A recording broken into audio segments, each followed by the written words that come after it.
What's going on, friends? You're watching Live Young, Live Smart TV. I'm your host, Tony Aguilar, the Gen Y finance guy. Today's topic is for men. I'm going to teach you guys how to budget for an engagement ring, how to find out exactly what your girlfriend wants, and then how to go out there and pick the perfect ring. So ladies, you can go ahead and just shut off this video. Fellas, you've heard in the past that you need 2 months saved up for an engagement ring for your girlfriend. That's BS. In the 40s, the Bears, not the Bears. The Bears. The Bears. But De Beers, the diamond people, put out a marketing technique that pretty much made it the standard to save up 2 months worth of income for an engagement ring. That's no longer the case. If you think about it, the average guy's going to take home $45,000 a year. 2 months of income is $7,500. If you wanted to save up for an entire year to get that much, you would have to put away $625 every single month. You say you meet a girl, you fall in love, you want to get engaged in 6 months. That's going to cost you $1,250 to put away every single month. Alright, so you're telling yourself, I don't need to save up that much money. I'll just go get it financed at Zelles, I'll just go get it financed at Roger Jewelry, whatever the store is that you want to get your ring. Please do not do that. A credit card you get through a jewelry store is terrible. It is one of the worst credit cards that you could ever get. The lowest interest rate that I've seen is 18% on any credit card from a jewelry store, and they can go up to 28%. It's pretty ridiculous. One way to actually show you how bad it is, I'm going to teach you what's called the rule of 72. And what you do is you take number 72, you divide it by your interest rate, and that shows you in years how long it's going to take for your balance to double. So say you have a $5,000 balance at Zelles, and you have an interest rate of 20%. So let's take 72 divided by 20. 3.6 years, that's how long it's going to take you to pay $10,000 instead of the $5,000. And that extra $5,000 is just all interest that you're paying. They usually get you to pay that long by making your minimum balance, your minimum payments very, very low. You'll pay $50, $75 a month until they let it extend for 3, 4, 5 years down the road. And so essentially you pay double what you actually gain from the jewelry store. So it's so much better to actually just budget, figure out how much you can put away every single month for a year, 6 months, or whatever it is that you want to purchase, and stick to that budget. Don't follow the rules of some marketing plot in the 40s. Your girlfriend is just going to be really happy that you picked out a ring that she really wanted and that you put a lot of thought into preparing everything for her. Alright fellas, I'm here to tell you that it's the thought that really counts when you are preparing everything to become engaged. Think about this. If you pick the perfect spot to propose, you get a ring that fits perfectly, and she looks at it and it's the exact ring that she wants, there's nothing that's going to top that. Nothing at all. Alright, so I'm going to tell you how to do everything. Now the actual spot that you want to propose, you have to know that. You got to know exactly the favorite spot that your girlfriend has, or a spot that she's been talking about going to. That's all up to you. But as far as the ring size, this is easy.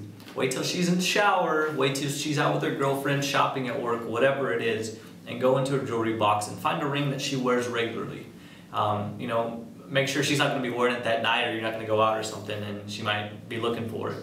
But find a ring that she wears all the time, take it into a jewelry store, and they will actually measure it for you and tell you exactly what a ring size is. Boom, done. Now the third part, finding out the actual ring, is going to be a little tough. You need to get in touch with her friends who have been recently engaged or recently married, and talk to them and tell them exactly what you're trying to do. You just say, hey, I'm looking to find the exact ring that she wants, so I need your help to figure out, what she's looking for. The girls can bring up the conversation like it's normal girl talk. What kind of ring do you want him to get you? What kind of stone? What kind of shape? What kind of metal? The girls will find everything out for you in due time. And so once you figure that out, you'll have the spot, you'll have the exact ring size, and you'll have the exact ring that she wants, and you can put it all together. Alright fellas, we're going to talk about the 4 C's that actually make up the structure of a diamond. The first that we're going to talk about is the cut. And this is not the same thing as the shape. The shape is totally different. The cut is actually talking about the angles and proportions of the facets on the diamond. So the angles that you see, those are actually controlled by the cutter. He's able to cut certain angles to allow light to reflect to another facet so that light sparkles through the top. That's actually how a diamond gets its sparkle. The second thing we're going to talk about is the color. Now, diamonds are rated on a system from D to Z. D is the rarest diamond that you can find, and it's colorless. It's just completely clear. And Z is for light yellow diamonds.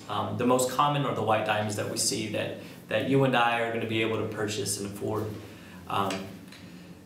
You need to go back and talk to your spies to find out exactly what kind of diamond she was looking for. And this will kind of give you a direction when you're in a jewelry store to see what kind of diamond that you're going to get. All right, the third thing is clarity. This means the fewer imperfections that the diamond has, the better, but also the more expensive.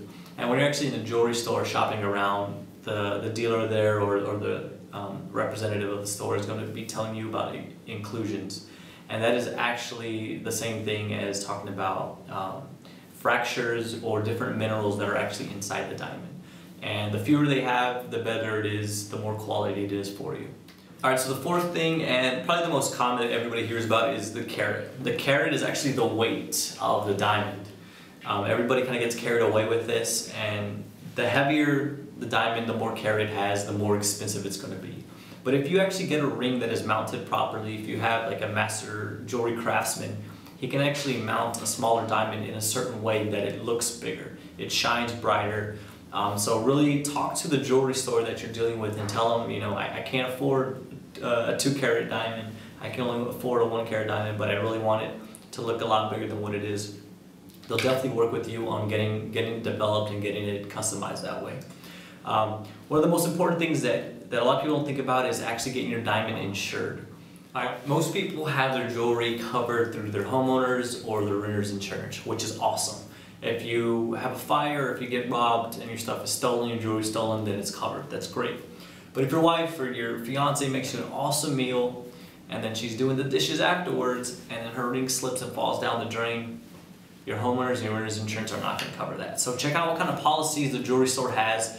Look for other companies who sell policies on diamonds and different jewelry to actually get it covered, because that's not a rare occasion. It's going to happen over time, and so it's better to be safe than sorry. Guys, thank you so much for watching. Also, ladies, those of you who stuck around to watch the video, thank you so much for watching.